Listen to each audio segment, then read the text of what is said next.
आज आपने नए साल का रंगारंग कार्यक्रम किया है, क्या कहना चाहेंगे सर आप?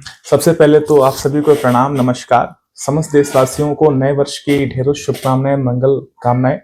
आज नए वर्ष के उपलक्ष्य में बीसीसी ग्रुप, रंजीवन ट्रेनिंग इंस्टीट्यूट और आरजे मेकअप स्टूडियो के द्वारा एक बहुत ही खूबसूरत, अनहद और अप्रतिम कार्यक्रम रंगरेज का आयोजन किया गया था, जिसका एक ध्येय है सारे प्रतिभाशाली लोगों को ऐसा प्लेटफॉर्म देना और साथ ही साथ इस नए वर्ष को अपनी शिद्दत से, अपनी रचनात्मकता से सेलिब्रेट करना, उत्सव मनाना।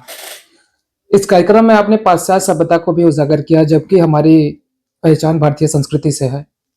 भारत एक समावेशी देश है और आपको जानकर बहुत अच्छा लगेगा कि भारत एक उत्सव धर्मी देश है। हमें तो बस अवसर चाहिए उत्सव मनाने का। आपको जानकर खुशी होगी कि उत्सव धर्मिता से रचनात्मकता आती है और रचनात्मकता से ही सृजन होता है। तो हम तो उसके परिपालक हैं कि जहां अवसर मिलेगा उत्सव करेंगे, रचनात्मक बनेंगे और देश के लिए सृजनात्मकता का सारा माहौल अवसर उत्पन्न करेंगे। इस कार्यक्रम में आपने प्रमुख रूप से क्या क्या रखा था, क्या कुछ इस कार्यक्रम में सारे स्टूडेंट्स को और जनपद के सारे उन लोगों को एक प्लेटफॉर्म देने के लिए singing, dancing, acting, modelling, fashion, रैंपॉन्ग, बहुत सारे सांस्कृतिक कार्यक्रम और शिक्षा को और स्किल को समर्पित एक्ट, ये सारी चीजें इसमें समावेशी रूप से शामिल थी और सारे लोगों को सर्टिफिकेट, मेडल, अवार्ड, ट्रॉफी से सम्मानित भी करना हुआ है।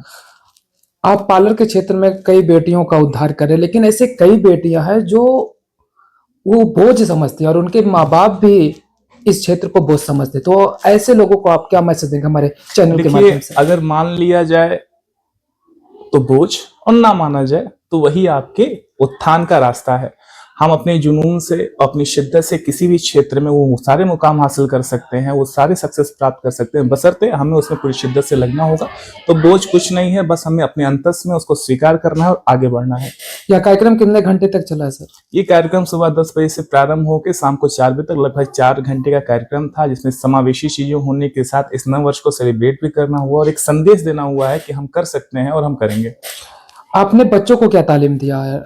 हमने बच्चों को ये तालीम दिया है कि अगर हुनर है तो कदर होगी। तो इसी हुनर को आगे बढ़ाने के लिए इस प्लेटफॉर्म के माध्यम से उन सारे अवसरों को देना जहां पे वो अपनी प्रतिभा का परचम लहराएंगे भी और प्रदर्शित भी करेंगे। क्या भारत सरकार से भी अपील करेंगे कि इस क्षेत्र में भी उनको कुछ निर्णय लेना चाहिए? हम भारत सरकार से ये दरख्वास्त करेंगे, क्योंकि गवर्नमेंट तो हमारी ही है, we the people of India. हम चाहेंगे कि देश के उत्थान के लिए जो भी ऐसी चीज आवश्यक है वो उस दिशा में आगे बढ़े। Thank you sir. धन्यवाद।